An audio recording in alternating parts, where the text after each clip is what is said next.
देखिए, शिक्षा के क्षेत्र में तो काफ़ी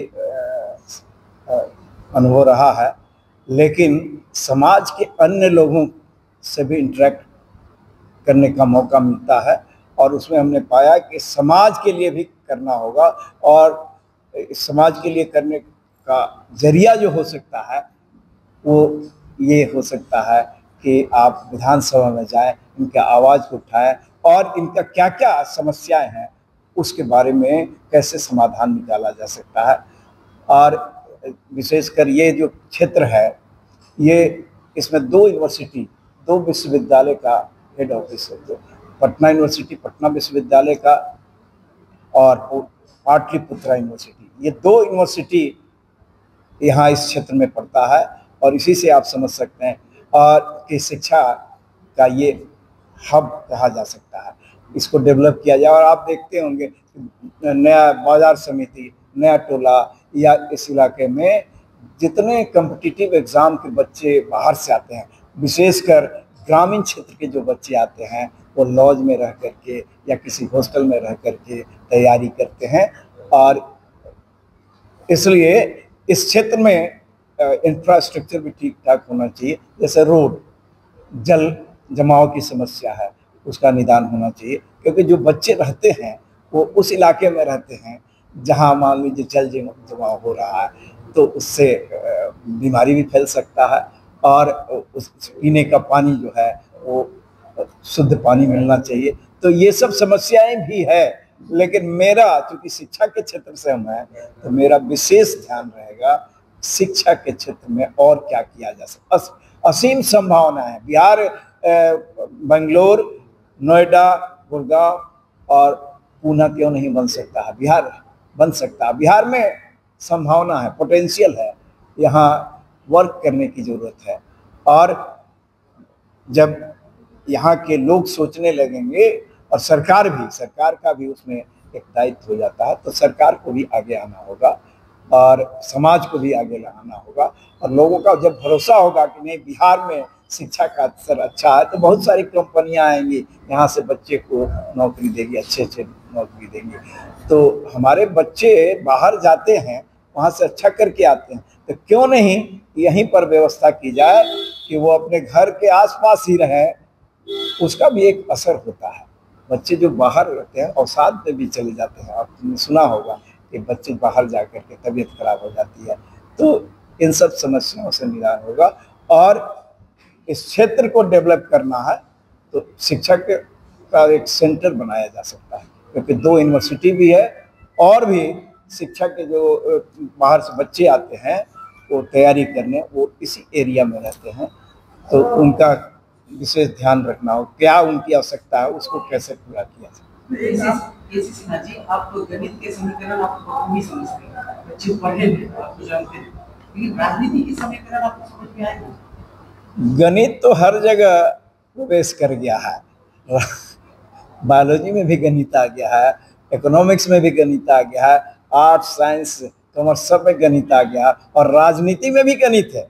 आप देखते होंगे गणित का ध्यान तो लोग रखते हैं। इक्वेशन को बैलेंस करने का काम बहुत अच्छी तरीके से मैथमेटिक्स वाले को आता है। कैसे हम लोग ऑप्टिमाइजेशन पढ़ाते हैं, ऑप्टिमाइजेशन अंडर कंस्ट्रेंट्स, यानी आपके जो संसाधन हैं लिमिटेड, नेचुरली संसाधन तो एक लिमिट होता है, उस लिमिटेड संसाधन में बेस्ट कैसे किया जा सकता है, मैक्सिमाइज कैसे किया जा सकता है, मिनिमाइज कैसे, प्रॉफिट है तो मैक्सिमाइज करना है और लॉस है तो मिनिमाइज करना है।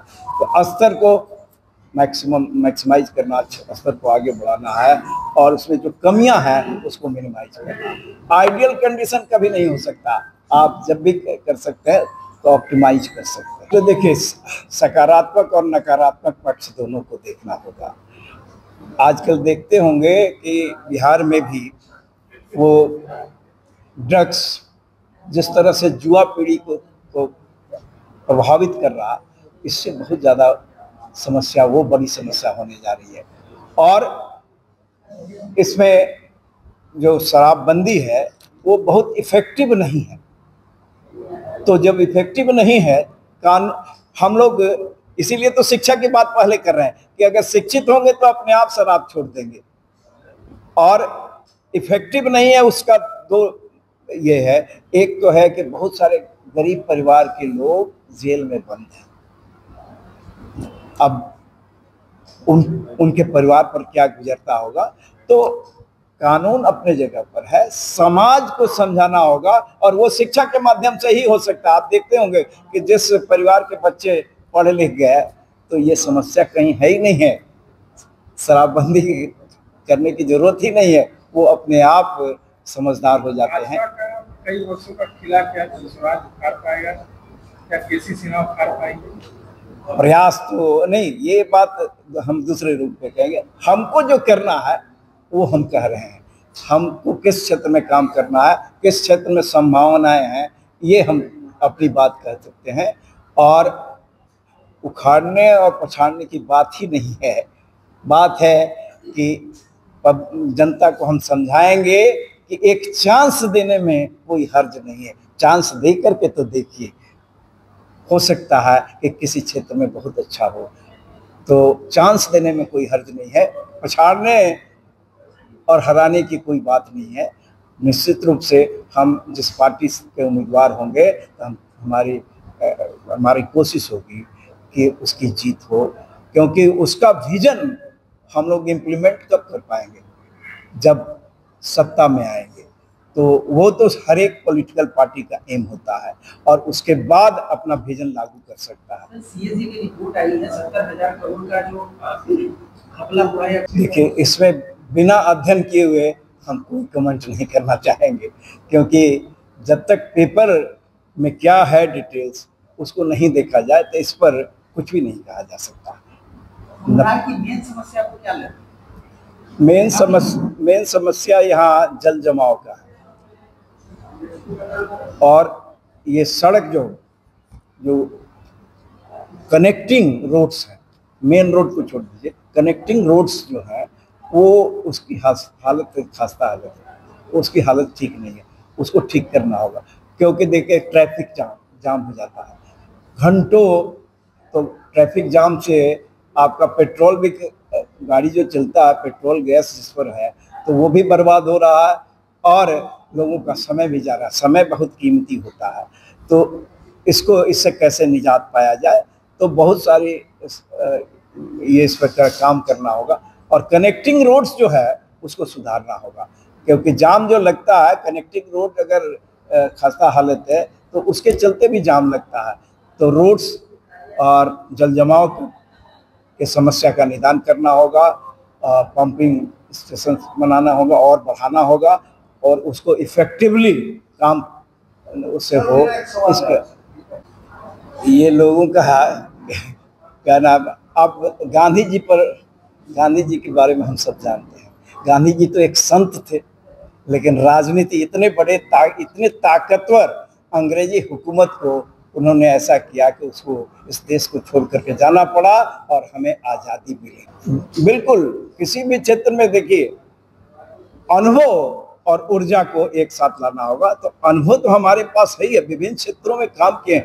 शिक्षा के क्षेत्र में भी तो सारे लोग इंटरेक्ट तो करते ही हैं, गरीब बच्चों से इंटरेक्ट करते हैं, उनकी समस्या को जानते हैं।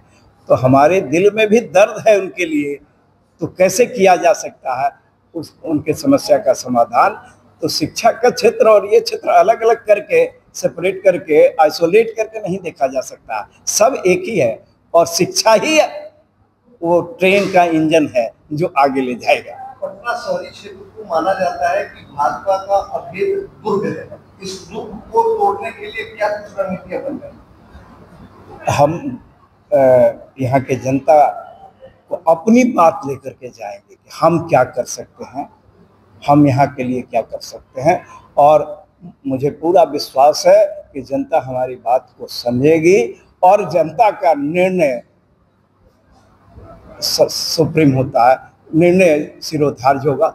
जनता अगर चाहेगी तो चुन लेगी, नहीं चाहेगी तो नहीं चुनेगी। अब जनता को डिसाइड करना, हम अपनी बात कहेंगे और हम अपनी बात, मुझे पूरा विश्वास है कि मेरी बातों को यहाँ की जनता समझेगी और सुनेगी। यहाँ की जनता को क्या कहना चाहिए, किस आधार पर इस बार वो लोग अपने नेता का सिलेक्शन करें? अब ये इस पार्टी का ही स्लोगन है कि अपने बच्चों को देख करके उनके बच्चों को भविष्य को बनाने के लिए इस बार वोटिंग कीजिए, वोट कीजिए। Thank you.